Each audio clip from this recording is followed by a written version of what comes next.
الشيطان الرجيم بسم الله الرحمن الرحيم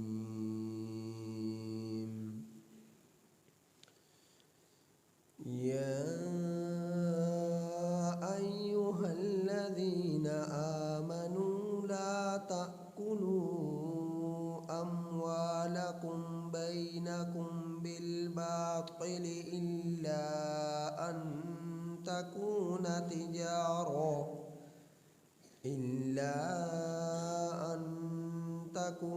تجارة عن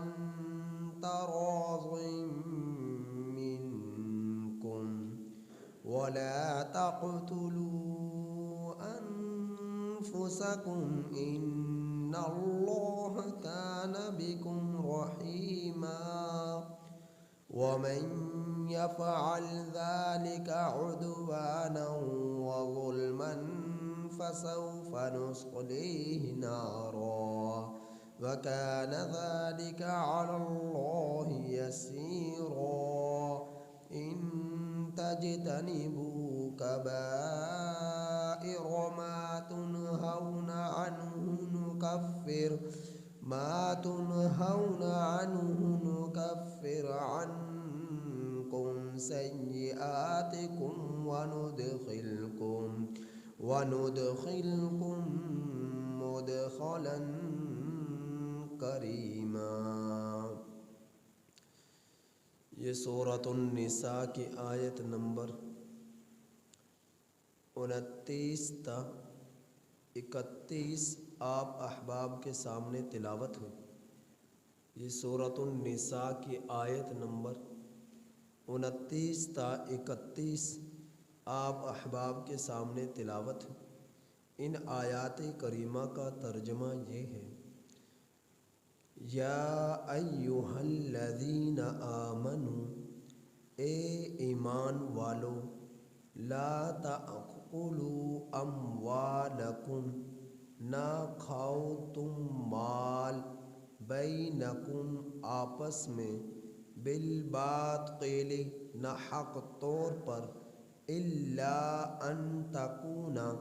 مگر یہ کہ ہو، تجارتاً تجارت، عن تراض منکم آپس میں رضامندی سے، ولا تقتلوا اور نہ قتل کرو تم لوگ، انفسکم اپنی جانوں کو، ان اللہ کان بکم رحیما بے شک اللہ تعالی تم لوگوں پر مہربان ہے۔ ومن یفعل ذلک اور جو شخص یہ کارروائی کرے گا، عدوانا زیادتی کرتے ہوئے، وظلما اور ظلم کرتے ہوئے، فسوف نصلیہ نارا سو ان قریب ہم اسے داخل کریں گے جہنم میں، وکان ذلک علی اللہ یسیرا اور یہ اللہ پر زیادہ آسان ہے۔ ان تجتنبوا کبائر اگر تم لوگ بچتے رہے بڑے گناہوں سے، ما تنہون عنہ جن سے تمہیں منع کیا گیا ہے، نکفر عنکم ہم مٹا دیں گے تم سے، سیئاتکم تمہارے چھوٹے گناہ، وندخلکم اور ہم داخل کریں گے تمہیں، مدخلاً داخل ہونے کی جگہ میں، کریما جو بڑی عزت والی ہے۔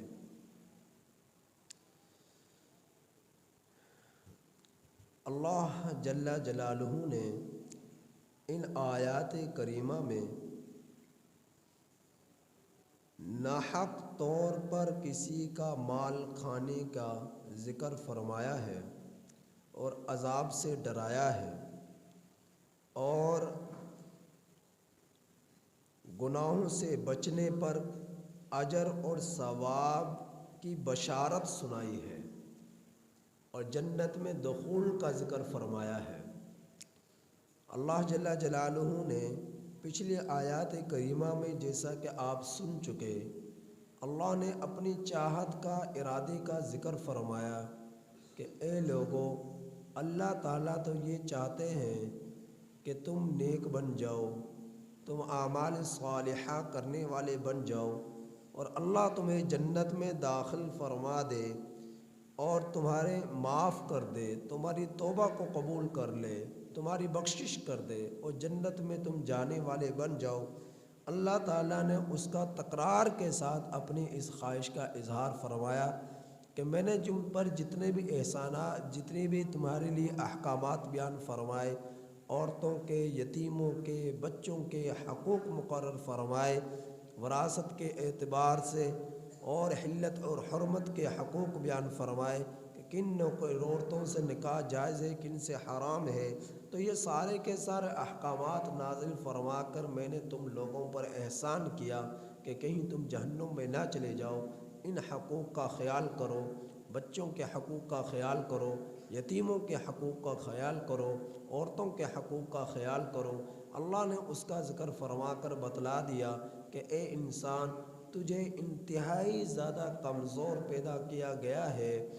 اور اتنا کمزور ہے کہ اگر 2 دن تجھے بخار چڑھ جائے، تیرے ہاتھ پاؤں میں جان اور طاقت نہ رہے، تیرے ہاتھوں میں جان نہ رہے کسی چیز کو پکڑنے کی، تیرے قدموں میں جان نہ رہے چلنے کی، تو اس قدر کمزور ہے، تو تیرے ساتھ جو ہے کچھ خواہشات بھی جڑی ہوئی ہیں، ضرورتیں بھی وابستہ ہیں، تو اللہ نے تیری خواہش کا بھی خیال کیا، تیری ضرورتوں کا بھی خیال کیا، لیکن اب اس خواہش کا تو نے جائز استعمال کرنا ہے اور ضرورتوں میں اپنے اسراف نہیں کرنا، زیادتی نہیں کرنی، اس چیز میں اللہ کے حقوق کا خیال کرنا ہے۔ تو انتہائی زیادہ کمزور ہے، لہٰذا اپنے رب سے معافی مانگتا رہے، بخشش کی دعا کرتا رہے، گناہوں سے بچتا رہے۔ اب میرے رب نے آج کی ان آیات کریمہ میں یہ بیان فرمایا ہے کہ اے ایمان والو، تم لوگ آپس میں ناحق طور پر ایک دوسرے کے مال نہ کھاؤ۔ مال ناحق طور پر کھانے کا کیا مطلب ہے کہ تم کسی کا مال چوری کر کر نہ کھاؤ، ڈاکہ ڈال کر نہ کھاؤ، جو ہے کسی کا مال بددیانتی کر کر نہ کھاؤ، کسی کا مال جو ہے تم ملاوٹ کر کر نہ کھاؤ، جو جھوٹ بول کر نہ کھاؤ، دھوکہ دے کر نہ کھاؤ، اور رشوت کے طور پر نہ کھاؤ، سود کے طور پر نہ کھاؤ، یعنی ہر ایسے طریقے سے مال کو کھانا جس میں اللہ کا حکم ٹوٹتا ہو، اور جو ہے حرام طریقوں کو اپنا کر اس مال کا حصول کرنا ہو، وہ سب کے سب اس حکم میں آ جاتے ہیں۔ اللہ تعالیٰ نے ہر ایسے مال کے کھانے سے منع فرمایا کہ جو ناجائز طریقے سے جس کا حصول کیا گیا ہو، چاہے وہ ڈکیتی کے ذریعے ہو، چاہے وہ چوری کے ذریعے ہو، چاہے ملاوٹ کے ذریعے ہو، چاہے وہ جو ہے شراب کے ذریعے ہو، خرید و فروخت حرام چیزوں کی ہو، سور کو فروخت کرنے کی صورت میں ہو، رشوت کی صورت میں ہو، سود کی صورت میں ہو، رشوت کی صورت میں ہو، غرض یہ کہ جتنے بھی ناجائز طریقے ہیں وہ سب کے سب باطل طریقوں میں آتے ہیں، اور باطل طریقوں سے لوگوں کے مال اموال کھانے سے میرے رب نے منع فرمایا ہے کہ تم ایسا نہ کرو۔ ہاں، اگر تم تجارت کرتے ہو، الا ان تکون تجارتا عن تراض منکم،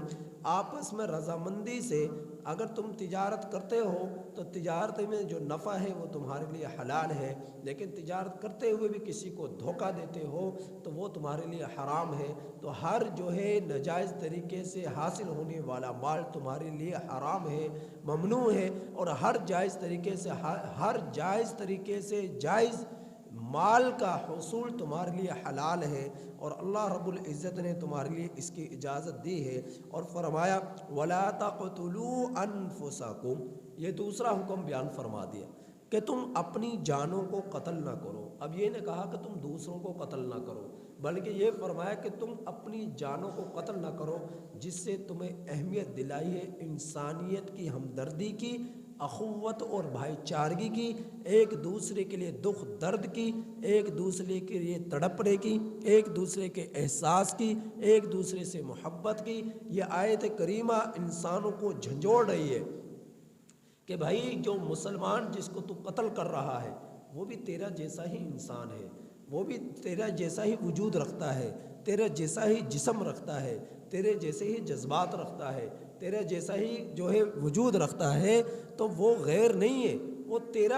تجھ ہی سے ہے، تجھ جیسا ہی ہے، وہ غیر نہیں ہے، لہٰذا اپنوں کو قتل نہ کر۔ دوسرے کو قتل کرنا ایسا ہے جیسا کہ تو نے اپنے آپ کو قتل کیا، لہٰذا تو اسے کسی انسان کا ناحق طور پر قتل نہ کر، کسی کا خون نہ بہا۔ آج آپ دیکھیں معاشرے کے اندر اس قدر ظلم ہو چکا، اس قدر جو ہے قتل و غارت عام ہو چکی کہ نہ بچوں کا خیال کیا جا رہا، نہ عورتوں کا خیال کیا جا رہا، نہ جوانوں کا خیال کیا جا رہا، نہ بوڑھوں کا خیال کیا جا رہا۔ چند ٹکوں کی خاطر چوری، غارت، ڈکیتی اس قدر عام ہو گئی کہ سڑکوں پر نکل کر جس کو دل چاہا جس پر گن تانی اور اسی کو گولی کا نشانہ بنا کر اس کا قتل کر دیا، خون بہا دیا، اور چند ٹکے لے کر اس کے بیچارے کے کپڑوں سے نکال کر، وہ پرس سے نکال کر وہاں سے لے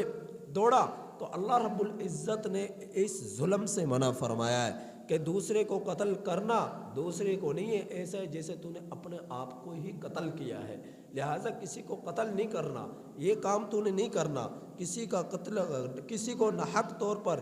گولی نہ مارنا، نیزہ نہ مارنا، تلوار نہ مارنا، تیر نہ مارنا، کسی بھی آلہ قتل سے کسی پر وار نہ کرنا۔ اللہ رب العزت نے اس چیز سے تمہیں منع فرمایا کہ وَلَا تَقْتُلُوا أَنفُسَكُمْ، اور نہ قتل کرو تم اپنے آپ کو، یعنی اپنی جانوں کو، یعنی مطلب کیا؟ دوسرے کو قتل کرنا ایسا ہے جیسے اپنے آپ کو قتل کیا، وہ غیر نہیں ہے، وہ تیرا اپنا ہے، تیرا جیسا ہی انسان ہے۔ پھر آگے اللہ نے فرمایا إِنَّ اللَّهَ كَانَ بِكُمْ رَحِيمًا، بے شک اللہ تعالیٰ تم پر مہربان ہے،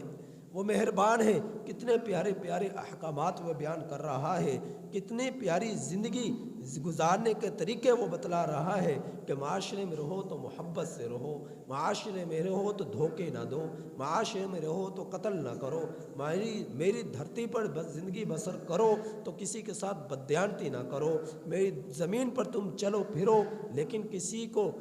کو جو ہے ایذا نہ دو، تکلیف نہ دو، کسی کا مال غصب نہ کرو، چوری کے ذریعے، ڈکیتی کے ذریعے، خیانت کر کر، بددیانتی کر کر، اور جو ہے ملاوٹیں کر کر، دھوکہ دے کر، رشوت لے کر، سود کھا کر، غرض جتنے بھی ناجائز طریقے ہیں میری زمین پر ضرور رہو، لیکن ان غلط کاموں کو نہ کرو، برائیوں کو نہ کرو، تو قتل و غارت کو نہ کرو، کیونکہ اللہ تم پر مہربان ہے، وہ تم پر رحم فرمانے والا ہے۔ اگر تم نے ایسا کیا تو پھر اللہ کا غضب جو ہے، اللہ کا غضب آ جائے گا، اور جو اللہ کے غضب میں گرفتار ہو گیا تو اللہ اس کے لیے دنیا بھی برباد ہے، آخرت بھی برباد ہے۔ تو آگے فرمایا وَمَن يَفْعَلْ ذَلِكَ عُدْوَانًا، اور جو شخص یہ کاروائی کرے گا، کیا کاروائی؟ قتل کرنا، کیا کاروائی؟ ناحق طور پر مال حاصل کرنا دوسرے کا، تو جو شخص یہ کاروائی کرے گا کس طرح کرے گا؟ عدوان، زیادتی کرتے ہوئے۔ عدوان کا مطلب یہ ہے بندوں کے حقوق کو ضائع کرنا، بندے کے حقوق کا ضائع کرنا۔ تو عدوان کا تعلق حقوق العباد سے ہے، اور ظلم کا تعلق اللہ کی ذات کے ساتھ ہے۔ اللہ کے حقوق کو ضائع کرنے کا نام ظلم ہے، عدوان بندوں کے حقوق کو ضائع کرنے کا نام عدوان ہے۔ تو اللہ جل جلالہ فرما رہے ہیں کہ تم لوگ زیادتی کرتے ہوئے، ظلم کرتے ہوئے تم لوگ یہ کاروائیاں نہ کرو کہ تم زیادتی اور ظلم کرتے ہوئے کسی کا قتل کر ڈالو، تم ظلم اور زیادتی کرتے ہوئے مال کسی کا ناحق طور پر کھا لو اور کسی کا قتل کر دو، تو یہ ظلم نہیں کرنا، یہ زیادتی نہیں کرنا۔ تو ظلم یہ بھی ہے کہ تم اللہ کی ذات کے ساتھ شرک کر ڈالو، ظلم یہ بھی ہے کہ تم جو ہے اللہ کے صفات کے ساتھ شرک کر ڈالو، ظلم یہ بھی ہے کہ تم اللہ کے حکموں کو جو کھلے عام توڑنا شروع کر دو۔ تو یہ سب کے سب ظلم ہے، بندوں کے حقوق کو ضائع کرنا، اس کو ایذا پہنچا کر، تکلیف دے کر، بددیانتی کر، خیانت کر کر، چوری کر کر، ڈکیتی کر کر، جو ہے رشوت لے کر کسی کے اوپر زیادتی کرنا۔ تو اللہ تعالیٰ فرما رہے اگر تم ایسا کرو گے تو یاد رکھو میری طرف سے پھر وعید کو بھی سن لو، فَسَوْفَ نُصْلِيهِ نَارًا، پھر ان قریب ہم ایسے لوگوں کو جہنم میں داخل کریں گے، ایسے لوگ جو ہے جہنم میں جائیں گے۔ وَكَانَ ذَلِكَ عَلَى اللَّهِ يَسِيرًا، اور یہ اللہ پر بہت آسان ہے۔ تو فرمایا اِن تَجْتَنِبُوا كَبَائِرَ،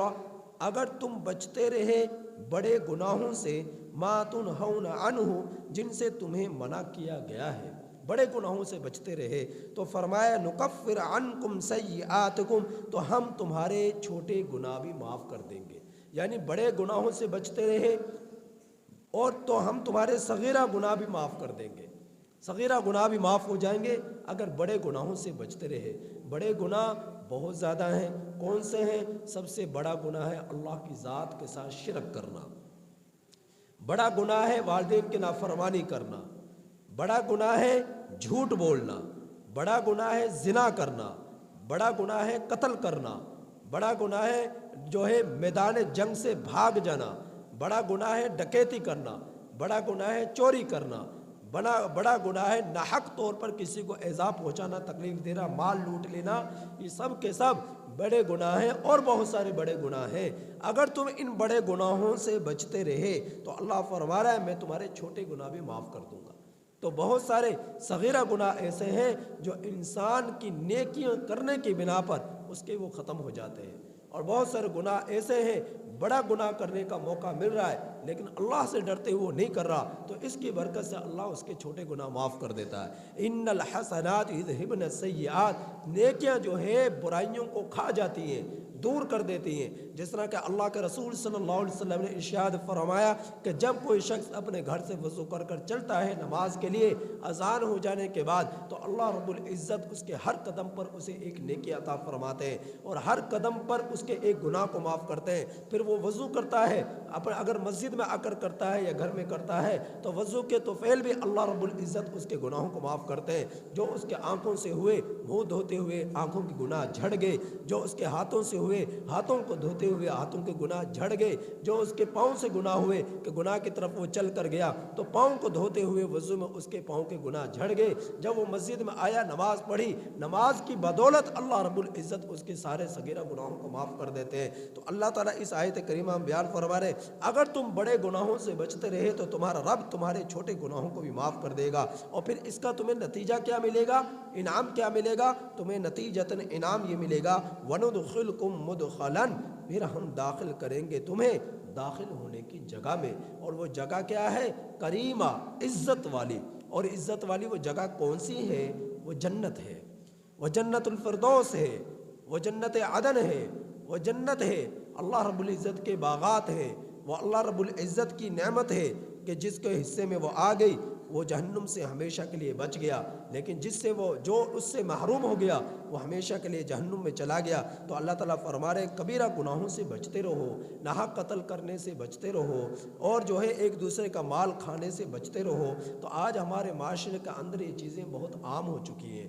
ظلم کسی کو قتل کر دینا، زیادتی کرتے ہوئے کسی کا مال غصب کر لینا، ہڑپ کر جانا، تو چھوٹے چھوٹے چند ٹکوں کے خاطر، معمولی باتوں پر، چند سکوں کے خاطر ہم ایک دوسرے پر لعن طعن کر دیتے ہیں، گریبانوں کو پھاڑ ڈالتے ہیں اور دوسرے کو ذلیل کر ڈالتے ہیں، رسوا کر ڈالتے ہیں چند ٹکوں کے خاطر، جبکہ مال ایسا ہے یہ کسی کے ساتھ وفا نہیں کرتا۔ آج اس ہاتھ میں ہے، کل دوسرے ہاتھ میں ہے، پرسوں تیسرے ہاتھ میں ہے، مال کسی کا نہیں بنتا، انسان کی موت اس سے جدا کرا دیتی ہے۔ تو اللہ تعالیٰ فرما رہے ایسے مال کے خاطر تم اپنی آخرت کو برباد کیوں کرتے ہو کہ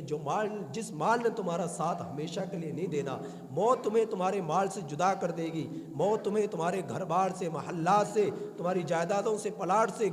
گاڑیوں سے، تجارتوں سے، بازاروں سے اور شہروں سے، دیہاتوں سے، قصبوں سے اور جو ہے محلوں سے تمہیں جدا کر دے گی۔ تو جو موت تمہیں کھا جانے والی ہے، تم چند ٹکوں کے خاطر اپنی آخرت کو، عاقبت کو کیوں برباد کرتے ہو، کیوں خراب کرتے ہو؟ لہٰذا رزق حلال کا اللہ رب العزت سے سوال کرو، اللہ رب العزت سے مانگو رزق حلال، اور اپنے پر دوسرے کو ترجیح دو۔ اگر تمہارا حق کسی پر جا رہا ہے تو جانے دو، اس کا بھی تمہیں تمہارا رب اجر دے گا، اور اگر کسی کا حق ناجائز طور پر آ رہا ہے تو کبھی نہ لو، موت کو قبول کر لو، لیکن کسی کا ناحق طور پر مال اپنے پاس نہ آنے دو۔ یہ ایسی چیز ہے جو بندوں کے ساتھ تعلق رکھتی ہے۔ اللہ رب العزت کل قیامت کے دن اپنے فضل سے، اپنی رحمت سے شرک کے علاوہ سارے گناہ معاف کر دے گا جو اللہ کے حقوق کے ساتھ تعلق رکھتے ہیں۔ لیکن جس شخص نے بندوں کے حقوق پامال کیے، بندوں کے اللہ کی مخلوق کے حقوق کو ضائع کیا، چاہے قتل کر کر کیا ہو،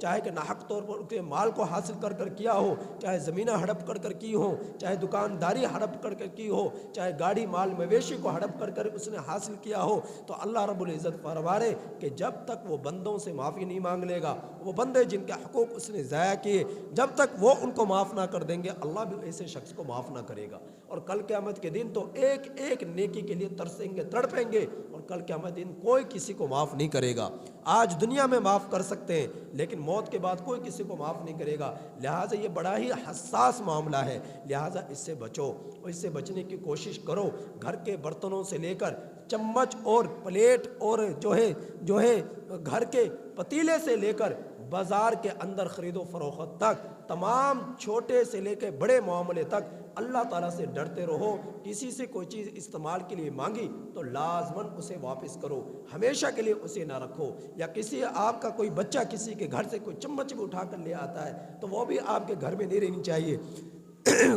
کسی کے گھر کا کوئی پونا بھی آ جاتا ہے، کپڑا بھی آ جاتا ہے تو اسے بھی اپنے گھر میں نہ رکھو، اس کی اجازت کے بغیر۔ کسی کی چھابی بھی اگر تمہارے پاس کسی کے گھر کے آ جاتی ہے تو اسے بھی اپنے پاس نہ رکھو اس کی اجازت کے بغیر، اور اسے واپس کرو۔